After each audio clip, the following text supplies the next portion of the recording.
यौन आकर्षण के बारे में कड़वा सच, तीव्रता को अंतरंगता समझ लेने का छिपा हुआ दर्द, वह घाव जो नर्वस सिस्टम की उत्तेजना को प्रेम समझ बैठता है। रात के सन्नाटे में जब कमरा शांत होता है लेकिन आपका मन नहीं, आप प्यार के बारे में नहीं सोचते, आप उस व्यक्ति के बारे में सोचते हैं जिसका नाम आते ही सीने में हलचल होती है, जिसका मैसेज दिल की धड़कन तेज कर देता है, जो चुंबकीय, थोड़ा खतरनाक और बेहद आकर्षक लगता है। और आप खुद से कहते हैं यह कुछ खास है, लेकिन सच्चाई अलग है। जो व्यक्ति आपके नर्वस सिस्टम को सबसे ज्यादा सक्रिय करता है वही आपके दिल के लिए सबसे सुरक्षित हो।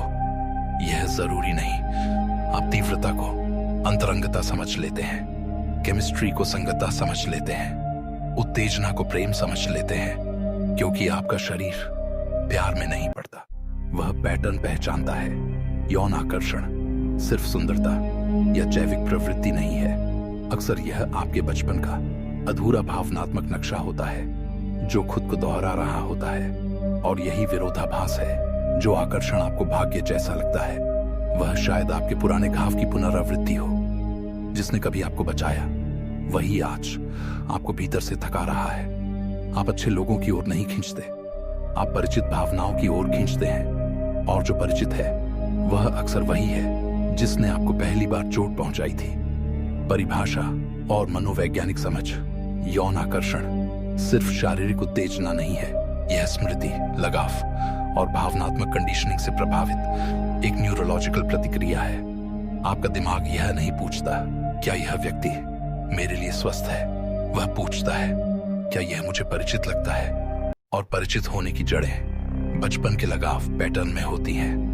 लगाव सिद्धांत, अगर आपका बचपन भावनात्मक दूरी या अस्थिरता से भरा था तो आपका नर्वस सिस्टम सीख गया कि प्यार अनिश्चित होता है। बड़े होकर आप उन लोगों की ओर आकर्षित हो सकते हैं जो थोड़े दूर, थोड़े अस्थिर या पूरी तरह उपलब्ध नहीं होते, क्योंकि आपका शरीर उसे ही सामान्य समझता है। हाइपर विजिलेंस, यदि आपने बचपन में लगातार माहौल को पढ़ना सीखा, मूड में बदलाव, अस्वीकार का डर, भावनात्मक उतार चढ़ाव, तो आपका शरीर सतर्क रहना सीख गया। बड़े होकर यही सतर्कता रोमांच जैसी लगती है। पेट में तितलियां हमेशा रोमांस नहीं होती, कभी कभी वह चिंता होती है। डोपामिन अनिश्चितता में बढ़ता है, कॉर्टिसोल तनाव में बढ़ता है। आपका शरीर इसे पैशन समझ लेता है। भावनात्मक उपेक्षा का पैटर्न, जब बच्चे की भावनाओं को अनदेखा किया जाता है वह भीतर मान लेता है मुझे प्यार कमाना पड़ेगा। बड़े होकर वह उसी तरह के रिश्तों की ओर आकर्षित होता है जहां प्रेम सहज नहीं मिलता, क्योंकि सहज प्रेम उसे अजीब लगता है, शांत संबंध उसे बोरिंग लगते हैं। लेकिन सच्चाई यह है वह प्रेम नहीं, पुरानी कमी की तलाश है। भावनात्मक कीमत और दार्शनिक गहराई, कार्ल युंग ने कहा था जब तक आप अपने अवचेतन को सचेत नहीं बनाते वह आपके जीवन को दिशा देगा और आप उसे भाग्य कहेंगे। यही अदृश्य शोक है। आप स्थिरता छोड़ देते हैं उत्तेजना के लिए, शांति छोड़ देते हैं जुनून के लिए, सच्चाई छोड़ देते हैं स्वीकृति के लिए। आप कहते हैं मुझे इंटेंस लोग पसंद है, मुझे थोड़ा ड्रामा अच्छा लगता है, लेकिन भीतर एक डर होता है, शांत प्रेम का डर, बिना प्रयास के स्वीकृति का डर।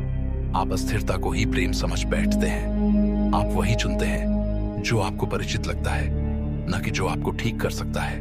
वयस्क जीवन में प्रभाव और अनलर्निंग, यह पैटर्न सिर्फ रोमांस तक सीमित नहीं रहता। आप शायद उन लोगों की ओर खींचते हो जो पूरी तरह उपलब्ध नहीं, जो आपको लगातार मैसेज ना करे, वही आपको ज्यादा याद आए। स्थिर रिश्ते में स्पार्क की कमी महसूस करें, ईर्ष्या को प्रेम समझ लें, रेड फ्लैग्स को नजरअंदाज कर दें, शांति को बोरियत समझ लें। ये आपकी पर्सनैलिटी नहीं है, ये आपके बचपन की रणनीतियां हैं। आपका दिमाग सीख चुका है कि तीव्रता का मतलब महत्व है, लेकिन अब आप देख सकते हैं, और देखना ही बदलाव की शुरुआत है। उपचार और निष्कर्ष, हीलिंग का मतलब आकर्षण खत्म करना नहीं है, मतलब है उसे समझना। इनर चाइल्ड हीलिंग, अपने छोटे संस्करण से पूछिए कब प्यार अस्थिर लगा था, उसे भरोसा दिलाइए कि अब आपको पीछा नहीं करना पड़ेगा। शैडो वर्क, अपने उस हिस्से को पहचानिए जो ड्रामा की ओर खींचता है। क्यों? किस कमी को वह भरना चाहता है? नर्वस सिस्टम को शांत करना। जब दिल तेज धड़के, रुकिए, सांस धीमी कीजिए, अपने शरीर से पूछिए, क्या यह उत्साह है या चिंता? सॉफ्टनेस चुनना सुरक्षित प्रेम। शुरुआत में अजनबी लगेगा, लेकिन अजनबी का मतलब गलत नहीं होता, मतलब नया होता है, और नया हीलिंग की शुरुआत है। आपकी आकर्षण की आदतें शर्म की बात नहीं है, वे कभी आपकी सुरक्षा थी, लेकिन अब आप जागरूक हैं। अब आपके पास चुनाव है। लक्ष्य खुद को ठीक करना नहीं है, लक्ष्य है खुद को पूरा करना। ऐसा आकर्षण जो आपको अस्थिर न करे, बल्कि विस्तृत करे। आप तीव्रता की ओर इसलिए नहीं खींचते क्योंकि आप ड्रामेटिक हैं, आप इसलिए खींचते हैं क्योंकि कभी आपको उसी में जीना पड़ा था। और सर्वाइवल प्रेम नहीं होता। आपको ठीक होने की जरूरत नहीं, आपको संपूर्ण होने की जरूरत है।